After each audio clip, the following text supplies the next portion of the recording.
آج کا ہمارا ٹاپک ہے مرزا فرحت اللہ بیگ، اور سوال ہے مرزا فرحت اللہ بیگ کی نثر نگاری کا جائزہ۔ مرزا فرحت اللہ بیگ جیسا کہ آپ سب جانتے ہیں اردو کے پہلے خاکہ نگار کہلاتے ہیں۔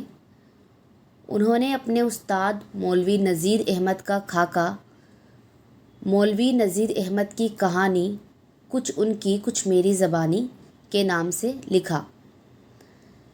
مرزا فرحت اللہ بیگ کو اردو ادب میں بحیثیت خاکہ نگار اور مزاح نگار کے جانا جاتا ہے، اور یہ بحیثیت خاکہ نگار اور مزاح نگار بہت مقبول بھی ہوئے ہیں۔ انہوں نے اردو ادب کی ایک نئے انداز میں خدمت انجام دی ہے۔ فرحت اللہ بیگ نے ایک موضوعات پر نہیں بلکہ کئی موضوعات پر قلم اٹھایا ہے، جیسے تنقید بھی انہوں نے کی ہے، افسانے بھی لکھے ہیں، انشائیے بھی لکھے ہیں، سوانح، سیرت، معاشرت اور اخلاق کی طرف انہوں نے توجہ کی۔ لیکن ان کی جو اصل شہرت ہے وہ ظرافت ہے، یعنی تھوڑا ان کا جو ظرافت یعنی تھوڑا ہلکا پھلکا شگفتہ انداز جس کے اندر مزہ ہو۔ فرحت اللہ بیگ کی خاکہ نگاری کی اب اگر ہم بات کریں تو فرحت اللہ بیگ ایک خاکہ نگار کی حیثیت سے بہت زیادہ مشہور ہوئے۔ خاکے کو انگلش میں کہتے ہیں کیریکیچر۔ انہوں نے اپنے استاد کا خاکہ مولوی نذیر احمد کی کہانی کچھ ان کی کچھ میری زبانی لکھ کر اردو میں خاکہ نگاری کی مستحکم بنیاد ڈالی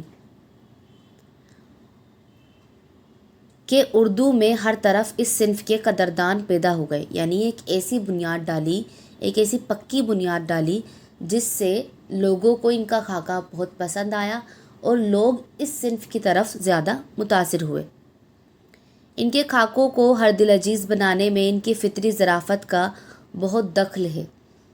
ظرافت کو ہم یہ کہہ سکتے ہیں کہ ایک طرح کی کامیڈی۔ انہوں نے 3 خاکے لکھے ہیں جن کا مختصر تعارف درج ذیل ہے۔ فرحت اللہ بیگ نے 3 خاکے لکھے ہیں۔ پہلا خاکہ جو انہوں نے لکھا، جو میں نے بتایا، مولوی نذیر احمد کی کہانی والا ہے۔ مرزا فرحت اللہ بیگ نے مولوی نذیر احمد کی کہانی میں اپنے استاد نذیر احمد کی ہو تصویر اتاری ہے۔ اس خاکے میں انہوں نے نذیر احمد کی خوبیوں کے ساتھ خامیوں کو بھی پیش کیا ہے، یعنی ایک اچھا خاکہ وہی کہلا سکتا ہے جس کے اندر خوبیاں تو ہو ہی، ساتھ میں انسان کی خامیاں بھی ہو، کیونکہ انسان برائیوں اور اچھائیوں کا پتلا ہے۔ نذیر احمد کا نام یہاں بار بار آ رہا ہے تو نذیر احمد کو اردو کا پہلا ناول نگار کہا جاتا ہے۔ ان کا پہلا ناول مرۃ العروس ہے جو 1869 میں منظر عام پر آیا۔ یہ بات آپ کو یاد رکھنی ہے۔ دوسرا ان کا جو خاکہ ہے وہ ہے دلی کا آخری یادگار مشاعرہ۔ یہ کتابی صورت میں شائع ہو چکا ہے۔ یہ اردو ادب میں اپنے طرز کی بہت بلند پایہ چیز ہے۔ اس میں دہلی کے مرحوم شاعروں کی معاشرت، انداز طبیعت، مشاعروں کے آداب، غرض دہلی کی زندگی کے بہت جاندار اور روشن تصویر ملتی ہے۔ یہ مرقع نگاری کا عمدہ نمونہ ہے۔ مرقع نگاری یعنی ایک تصویر کشی جسے پڑھ کر آپ کو یہ فیل ہو کہ ہم نے سامنے یہ منظر یا یہ سین اپنی آنکھوں سے دیکھا ہے۔ تیسرا خاکہ جو ہے وہ ہے ایک وصیت کی تعمیل۔ مرزا فرحت اللہ بیگ کا خاکہ مولوی نذیر احمد کی کہانی مولوی وحید الدین سلیم کو ایسا پسند آیا کہ انہوں نے اپنا خاکہ لکھنے کی فرمائش کی۔ ان کی وفات کے بعد مرزا نے ان کی اس فرمائش کو پورا کیا اور اس خاکے کو ایک وصیت کی تعمیل کا نام دیا۔ یعنی جب انہوں نے مرزا اپنے جو استاد ہے مولوی نذیر احمد ان کا خاکہ لکھا تو اس سے متاثر ہو کر وحید الدین سلیم نے ایک فرمائش فرحت اللہ سے کی کہ آپ میرا بھی ایک خاکہ لکھے، تو اس خاکے کو فرحت نے ایک وصیت کی تعمیل کے نام سے شائع کروایا۔ فرحت اللہ بیگ نے جیسا ہمیں پتہ ہے انشائیے بھی لکھے ہیں۔ انشائیے کو دماغ کی ترنگ کہا جا سکتا ہے یا کہا جاتا ہے۔ مرزا فرحت اللہ بیگ کے تینوں خاکوں میں انشائیوں کی جھلک نظر آتی ہے۔ انشائیہ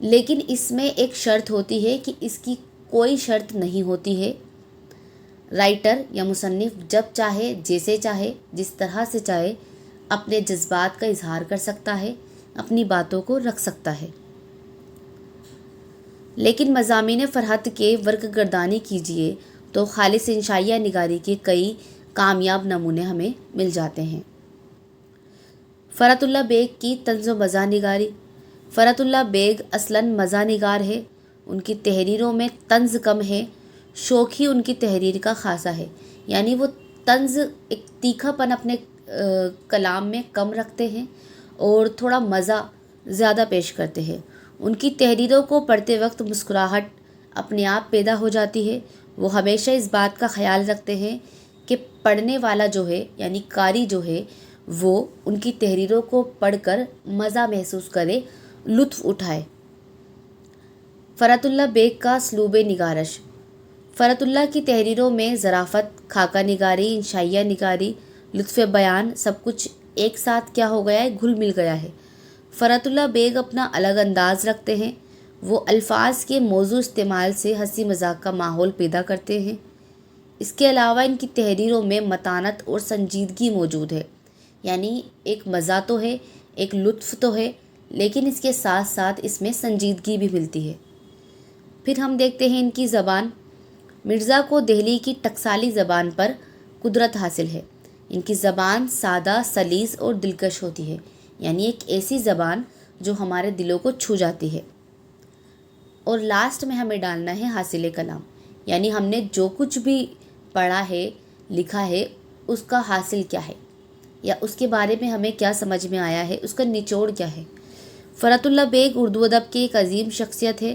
ان کی مقبولیت کا اصل سبب یہ ہے کہ وہ فلسفیانہ گہرائی سے کافی حد تک اپنا دامن بچاتے ہیں، یعنی کسی فلسفے کو پیش نہیں کرتے ہیں۔ ان کی کوشش یہی ہوتی ہے کہ قاری زیادہ سے زیادہ لطف اندوز ہو، یعنی قاری زیادہ سے زیادہ اچھا فیل کرے اور اسے لگے کہ میں نے ایک اچھی چیز پڑھی ہے۔ ان کا انداز بیان دلکش اور رنگین ہے جو دلچسپی کا باعث ہے، یعنی ایک ایسی چیز جسے انسان اپنے خود کے دل سے پڑھنا چاہتا ہے۔